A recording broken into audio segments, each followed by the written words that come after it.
Ever know someone who seems to know just about everyone? Someone who has a way with people. Maybe it's her reassuring smile. Maybe it's because people know she's sincere. Or maybe, just maybe, it's because she works at Reading Cooperative Bank. Reading Cooperative Bank. We're all yours.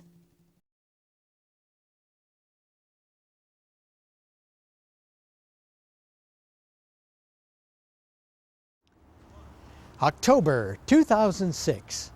Welcome to a new season of Reading at Large, a monthly television magazine produced for RCTV. I'm Dick Curtis, your host for the program. October is Fire Prevention Month, and we're here at the Reading Fire Station on Main Street, where we'll take a look at a new piece of equipment that arrived this summer. We'll also find out why there are so many waterfalls showing up in Reading. Want to know how Track Road got its name? Anna Foles tells us how. There's a little-known fact about a retired orthodontist, but now the story comes to light. And John Surrett records a mini-development going up in town. All this on Reading at Large.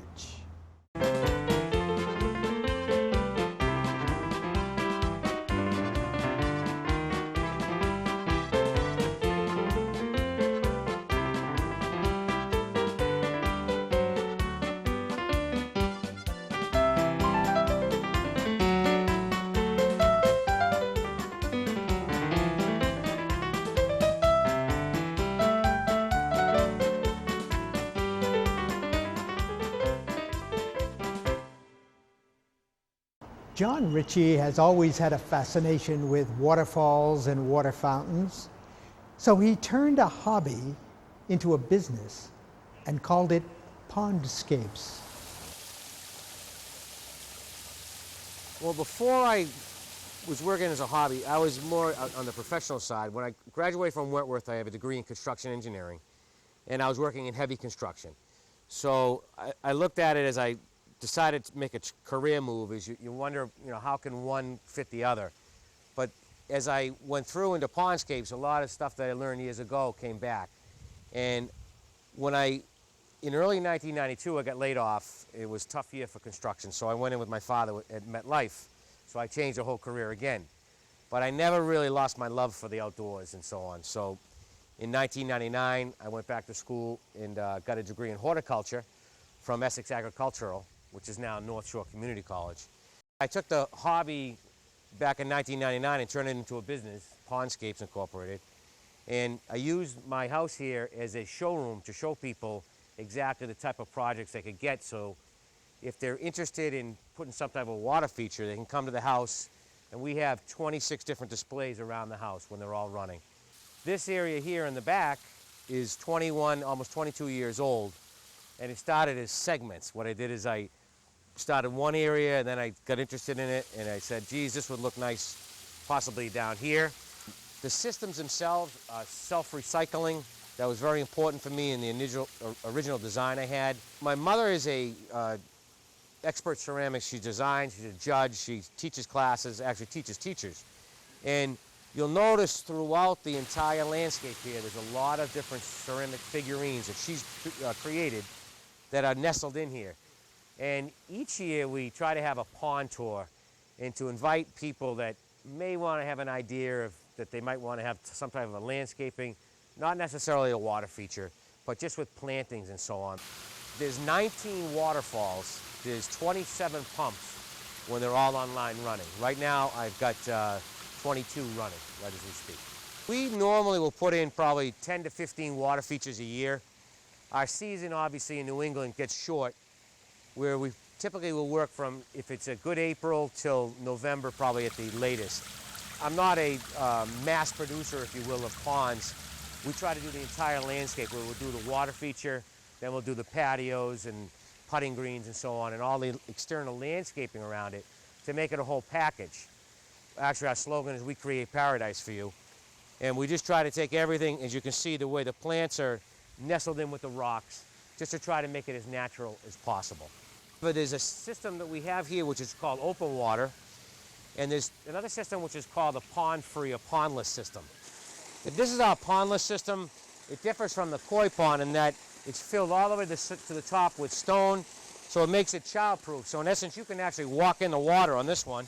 You can walk across it, walk right in front of the waterfall. The only way you're going to get wet is if you get splashed by the waterfall, but you can't fall into it. We vary the height. We leave about a ½ inch of water in there just so you can see it looks like a regular pond. But it's very safe in that this continuously cycles. This particular waterfall has been running 365 days a year for 4 years now. John Ritchie has a pondscapes display at the Sunoco station at the corner of Franklin and Main Streets. The owner paid for the project to go in.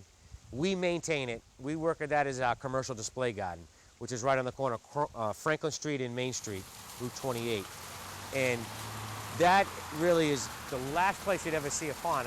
This gentleman came in and he was sitting there, and the big trucks are driving by, and he goes, you know, this pond, it brings civility to an otherwise uncivil world. And it hit me when he said that.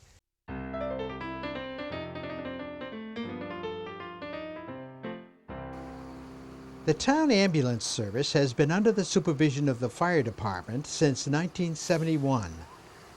The newest ambulance arrived at the station in July. The process for purchasing this ambulance actually started about a little over a year ago. The ambulance you see behind me here is the state-of-the-art for the EMS industry. It has a lot of bells and whistles on it that the older ambulances typically don't have. It's a much more heavy-duty truck, as you can see by the size of it, and it's typically going to last us a longer time for frontline service. This truck is about a total of 8 inches wider, and it's about 9.5 inches taller at the top of the module. The big difference comes in where is the height of the cab. When we sit in this cab compared to the other cab, we sit much higher up. We have a better view of the road. This truck handles much better, much more heavy duty, built for what we're trying to make it do. One of the big differences in the EMS that we provide in Reading as opposed to other towns is that in Reading here we run a complete advanced life support ambulance right out of the fire station, so we are first on scene. We are one of probably 5 departments in Eastern Mass who runs at the advanced life support level. We employ right now 15 paramedics, and we have actually 2 EMTs right now who are in school to be trained as paramedics. So that's a very big accomplishment for a department of this size, and it's excellent care for the community. This compartment here is located on the passenger side or curb side of the truck. This compartment here is where we would keep all of our what we call our first-in equipment. This is the equipment that comes into the house with us on every call. Inside here you're going to find our pediatric advanced life support bag, our first-in bag, our 12-lead cardiac monitor defibrillator, and our drug box. This piece of equipment here is a cardiac defibrillator. We would use this piece of equipment to interpret and analyze people's EKG rhythms and treat them appropriately from there. This is a brand new piece of equipment we've had similar pieces in the past, but this one is actually very state-of-the-art.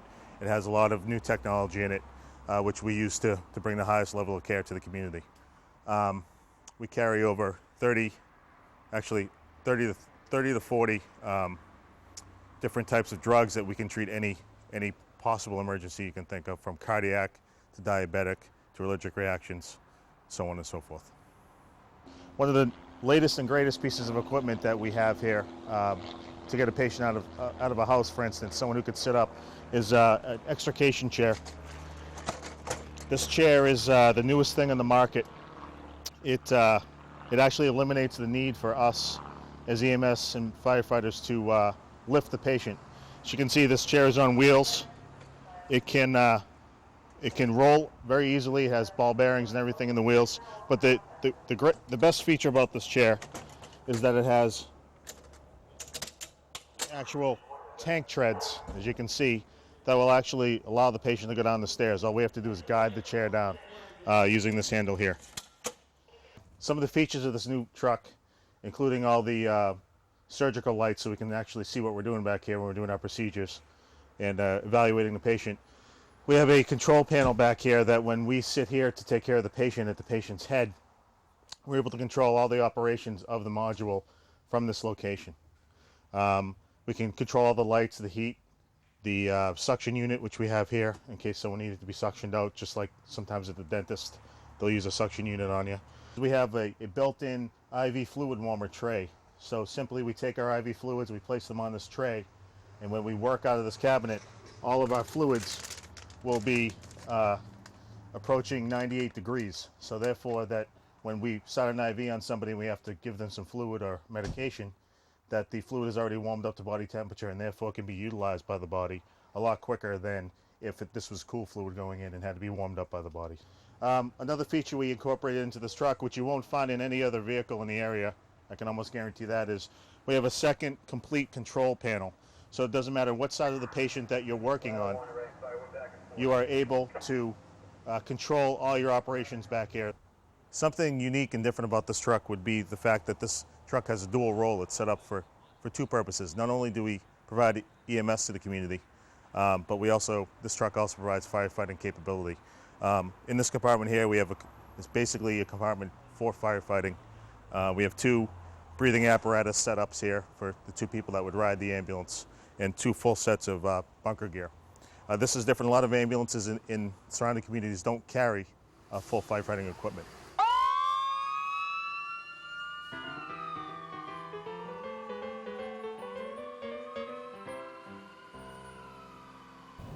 October is the time for the Topsfield Fair, but Reading once had its own fairgrounds.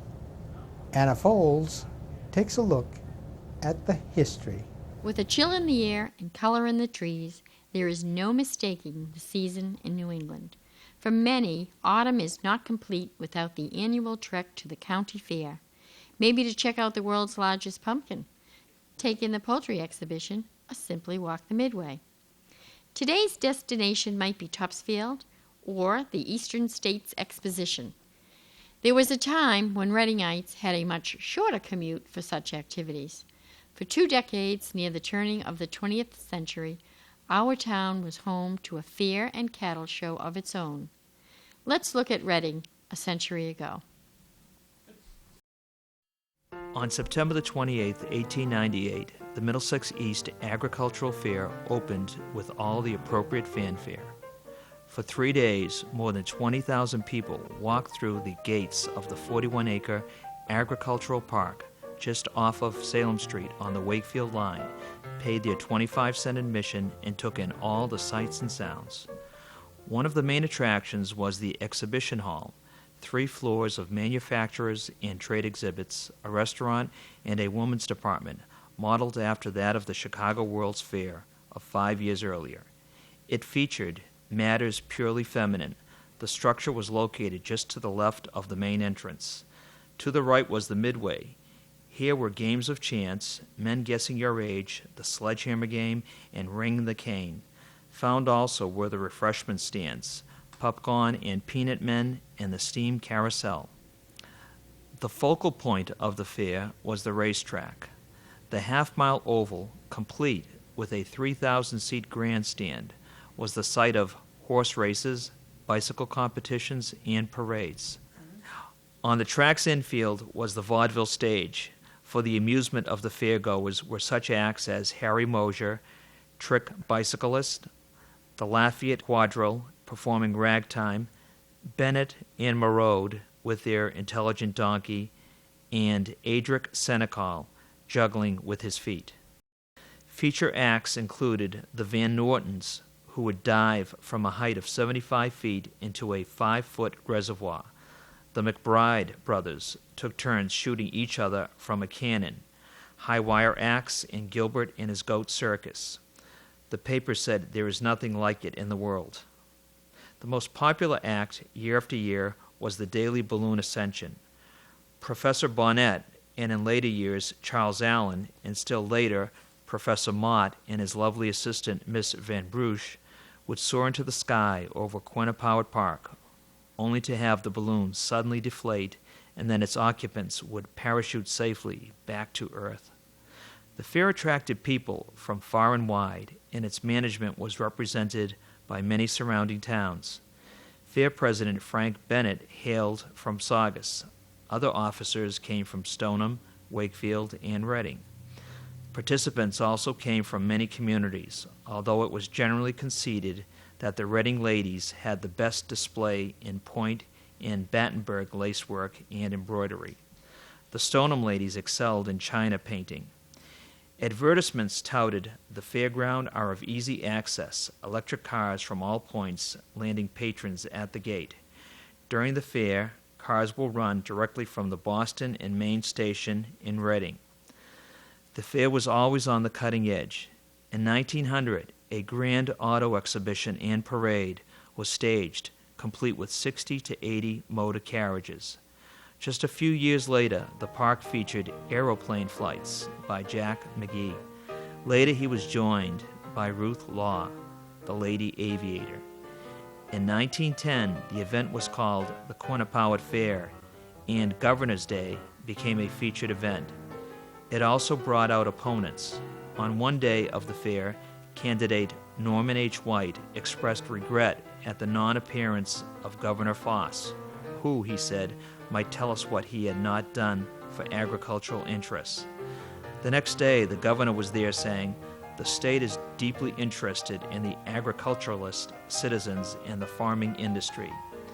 In its final years, the fair underwent many name changes: the Reading Fair, the Reading Wakefield Fair, and finally the Wakefield Reading Fair. America's entry into the First World War sounded the death knell for the annual event. Despite strong attendance, 1917 saw the last edition. Just a few years later, developers subdivided Quinnipiac Park and began selling bungalow lots. The advertisements touted the charm of the site. It's near a lake where you can enjoy boating, fishing, and bathing. Today, in place of the fairground, is a residential neighborhood hidden just off of Salem Street, right on the Wakefield town line. Gone are the horse races, the live entertainment, pitchmen, and hawkers on the Midway. One piece of the area's past lives on, though. One of the residential streets is in the shape of a semicircle, tracing one half of the horse track of another era. Appropriately, it is called Track Road.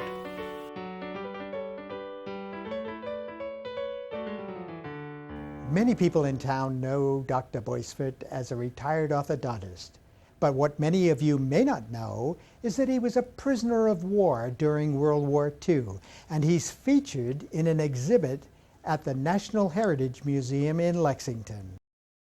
I was captured on February 14th, and I was liberated on April 29th, which is approximately 75 days. See, I was a youngster. I got in at the tail end of everything.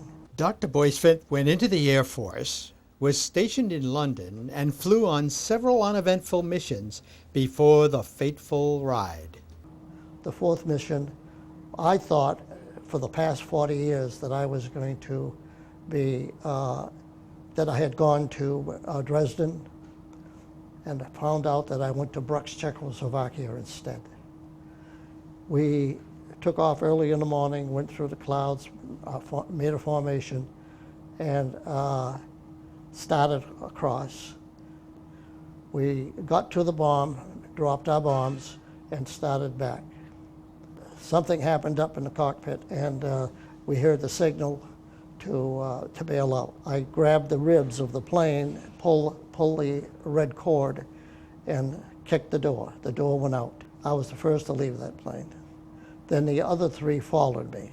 The other five that were in the front part of the plane got out and were not captured. As I was coming down, I saw where I was going. I could see the ground coming up to you.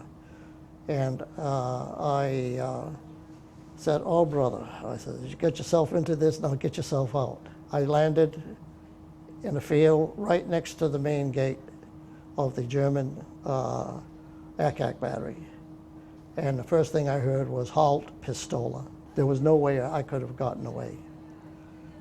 and they put us in a cell, isolated us and put us in the cell. And that's where we stayed. I stayed there about, I would say, 7 to 8 days. And they fed us once a day.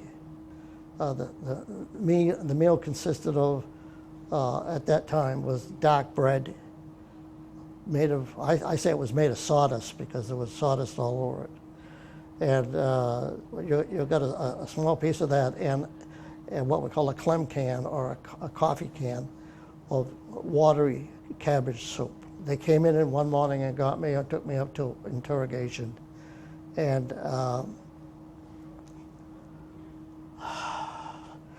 walked into the room, 2 guards, and there was an officer sitting down at a table, and he sat there, and in perfect English he says, "Good morning, do you want a cigarette?" And I says, "No, I don't smoke." And they sat down, and it was name, rank, and serial number, and we know who you are, you're a spy, you're not in uniform, and therefore we're classifying you as a spy, and the rest of the story there is told right here. Each POW in the exhibit has given an anecdote to Hal LaCroix, who is preparing a book on the subject. He offered his findings to the Lexington Museum. You hear different types of stories. What were you, a coward? You didn't fight? We fought, because our war wasn't over at the end of the day. Our war wasn't over just like an infantryman. It was 24 hours. Now, the hardest part of the whole thing, as far as I'm concerned, was the fact that you had very little clothing. The weather was good some days, it was rainy other days, and it was cold. I don't know if I've ever been as cold as I had been at that time. I lost, when I was captured, I weighed approximately 138 pounds. When I was released, I weighed just under 100 pounds. Well, the National Heritage Museum was very pleased to be able to take on this exhibit, which is photographic in nature, but it's also the story about men's liberty. And since Lexington is the birthplace of American liberty, it's really a very nice glove-in-hand production to put on. And exhibitions are at the heart of what we do. In this case, we were very fortunate to have a number of the men, like Dr. Boisford, who was able to be part of the show from the introduction right on through. Jörg Meyer, the photographer who worked on this project, is from Germany, and he moved to the United States many years ago to work as a photographer. And he became interested in, and he's always been interested in World War II because his own family played a role, but as Germans. And so he became interested in the American side of the story. And in some ways, to sort out his own feelings and understandings about the war, he started a project of photographing the POWs. The POWs that he's worked with all attend a group at the VA hospital in Brockton. Surrounding us are towns with people, towns like Reading, where there are just unsung heroes that have served their country, served their nation, served their community, and only now find themselves coming to light. The neighbors never knew that I was a prisoner of war until they saw the plate on the car. And I didn't want the plate. But my wife is the one that said, "You're going to get the plate." And I had the neighbors come over, and they were flabbergasted. They never realized that I had been in a prison camp. They never realized that I had parachuted from an airplane at about 9,000 feet. The lack of recognition they received for just, in some cases, decades. They were unable to talk about these stories. I never talked about it.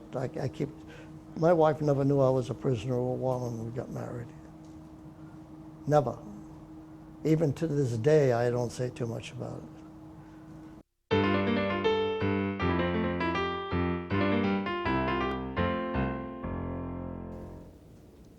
There will soon be some new homes on Governor's Drive.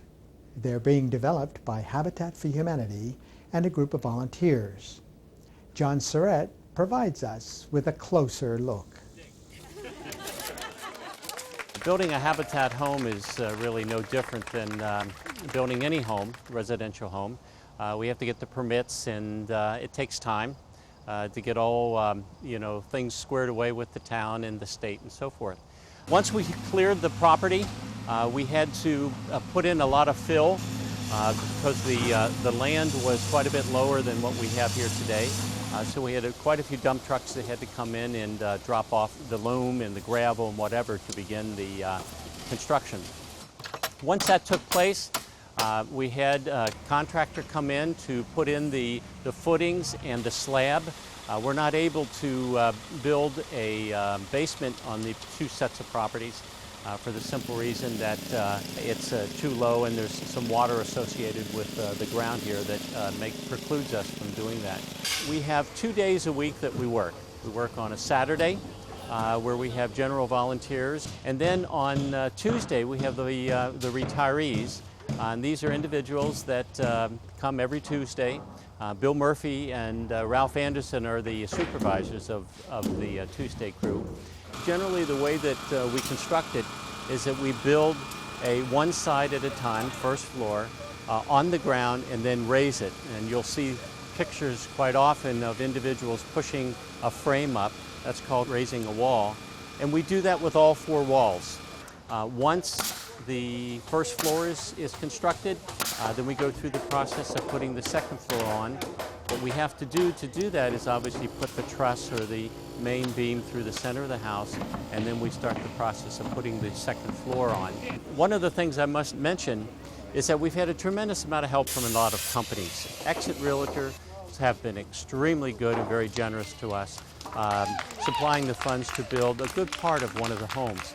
We've had help from Harrow's in the area. Dunkin' Donuts down the end of the street has been very generous. Archstone Smith has been very, very generous. So we've had quite a bit of help from some of the local companies. In addition, we've had quite a bit of help from a lot of the churches in the area. We cannot do this without being under the licensed contractor. And John Bertolomi has been a wonderful addition to our volunteer staff. John is a young fellow, volunteers his time on Saturdays to help in the construction and oversee and supervise the volunteers. How the families are selected is we put ads in the paper and we ask people to come forward. We notify churches in the area of potential families that may be in need. And then we go through the process of ensuring that they meet the right financial standards, that they can afford, paying for a mortgage, and get interviewed by our family selection committee, which is headed by Deb Schoonover. Go through the process with the board of directors of interviewing the individuals and then selecting them. The other thing that has to happen is that they have to commit to giving us 400 hours of what we refer to as sweat equity. It doesn't necessarily have to be working on the house. It can be volunteering with fundraising. It can be doing some administrative work. It can be helping out with the church relations committee.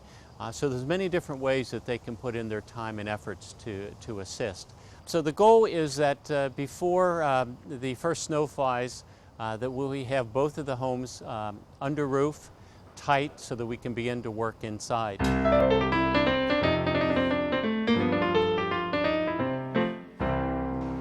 That's it for this edition.